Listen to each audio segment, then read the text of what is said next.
Going through the stories of the day now, we've got Matthew Wright, who you'll know regularly in the Morning View, and we welcome Brian Turner to discuss today's top stories as well. Very good seeing you, Brian. Both. Good morning. Yeah, we were just talking there, Brian, about restaurants. There's so many restaurants, really going under during this pandemic, lack of business. And, I don't know what difference Eat Out to Help Out has made, but tough time in your industry. It's a very difficult time in the industry. And we need the great part of the population to support us by going out to eat as often as they can to keep these restaurants there so that when times get better, they'll still be functioning. Excellent, good man. So, Brian. Matthew, let's start with exam results. Obviously, you've been on the show earlier in the week, and we had the complete fiasco, people are calling it, of the A-level results, and the same, GCSE results out today, which they seem to be faring better because they're on their predicted grades. But BTEC students are now being told they're going to have to wait even longer for their results. What do you make of this? Well, lots of people have commentated before that the algorithm that the Education Secretary Gavin Williamson and Ofqual favoured was sort of socially discriminatory. People in schools in wealthier areas did better than schools in poorer areas, an inbuilt unfairness. This time round, with GCSEs, everybody's getting there's been quite a lot of grade inflation by all accounts, but it's the BTECs, once again, one might argue, the sort of qualifications that are perhaps not regarded quite as highly as GCSEs and A-levels, but they should be because they're good vocational qualifications. Once again, the 500,000 people that have sat these exams have been let down right at the last minute. The exam body, Pearson, has said, let's look again at the grades before we release them. I mean, in the end, it will be hopefully a good news story for the BTEC students, that they will get the grades they deserve, that they've worked for. But you can't help but wonder, why is it happening at the last minute? How does Gavin Williamson still have a job? And what's Boris Johnson going to do about it? Where is Boris? Where is Boris? Well, it's reported, isn't it, that the Director General of the Department of Education, Sir John Coles, actually wrote to Gavin Williamson 6 weeks ago and warned him that the best case scenario, that the results would only be 75% accurate. Yes, and Gavin Williamson, presumably, it's the only conclusion we can draw, thought that an inaccuracy rate, a best inaccuracy rate, of 1 in 4 people getting it wrong was acceptable. I think that's absolutely outrageous, frankly. Yeah, but you know what I think's really good, Brian? The fact that we are talking about BTECs, because people who get BTECs are the people who run the country. Their business qualifications, their technical qualifications, and I'm assuming, I don't know this, but I'm assuming in your industry, BTECs are used and required. Absolutely, and it's quite interesting, is our sector. I don't know about other sectors, but I assume they're very similar. If we get people with qualifications, we still ring up their teachers, their lecturers, and say, tell me about this young person. He doesn't appear to be...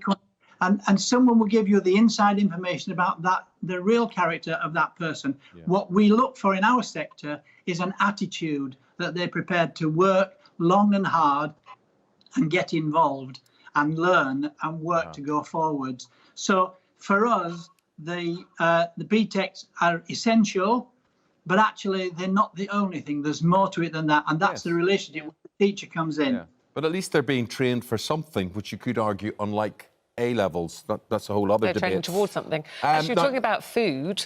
Attitudes. You're talking about attitudes there, and this is doctors' attitudes. Yeah, food and leading to obesity. And GPs are being told that they should actually take a tougher stance, Brian, with people who are obese. There's often a stigma about it. You don't want to be unkind. Do you think doctors should actually be more upfront with their patients and... Say it as it is. Say it as it is. Yeah, I think that's absolutely right. But obesity is one of those things that I've never really understood how they get. I look at people and somebody says they're obese, but they don't look obese to me. I don't quite understand that. So I think that this all starts in education at primary schools, where we teach our young people to weigh themselves once a week, once a month, or whatever it is, as a bit of fun, but then at least you can keep control of it.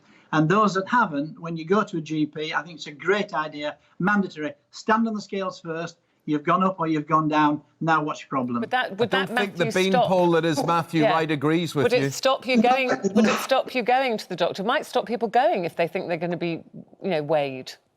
Well, first of all, I don't think there's anything fun not about being... There's nothing fun about being weighed at school. I think that's a problem that has to be addressed. What lies behind it? Yes, at home. What lies behind this story is that we've got the local government association, which are a bunch of bureaucrats who, as far as I know nothing about health, telling doctors who are experts in health how they should conduct their surgeries.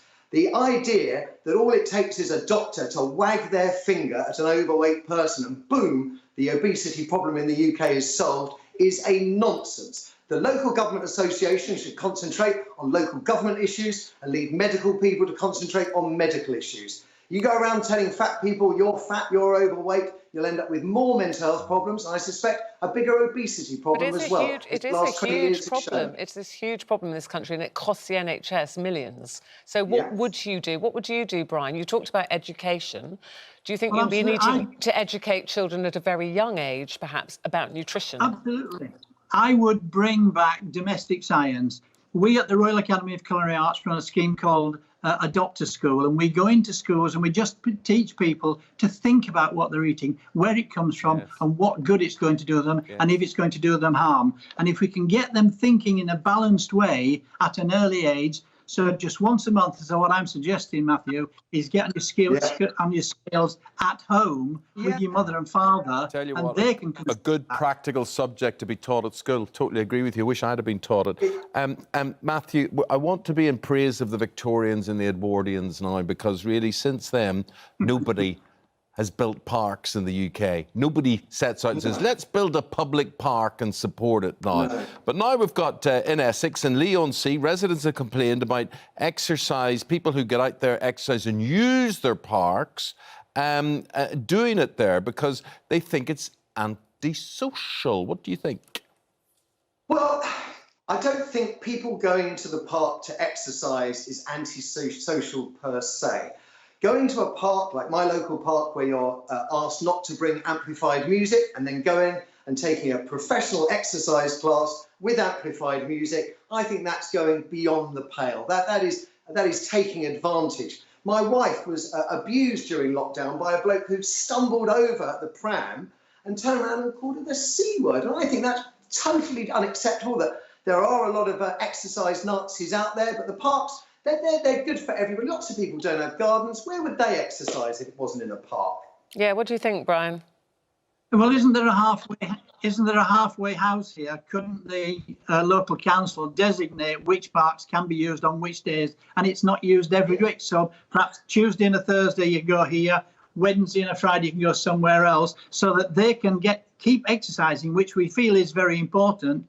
But everybody knows what's going on there and go to the quiet ones for those that want a bit of peace and quiet. So we'll break the peace and quiet now. Ruth and I started the programme by talking about the songs that fill the dance floors that will be guaranteed to get you up to the dance floor. And Matthew, I see your limbs are just moving now with the very thought of it. So for you, Matthew, tell us the song that gets you going.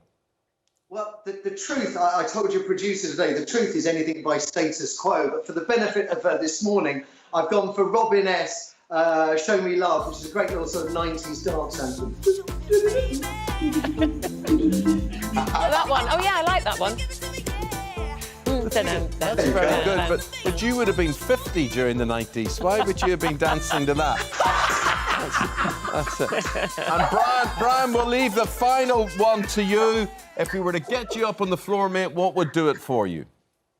Well, I'd have to have had a drink to get on the floor. Consequently, it would be Robbie Williams, Let Me Entertain You, so I can get the arms really going and show the world to come and join us. Entertain you. Go on, Brian. Have a good arm dancer.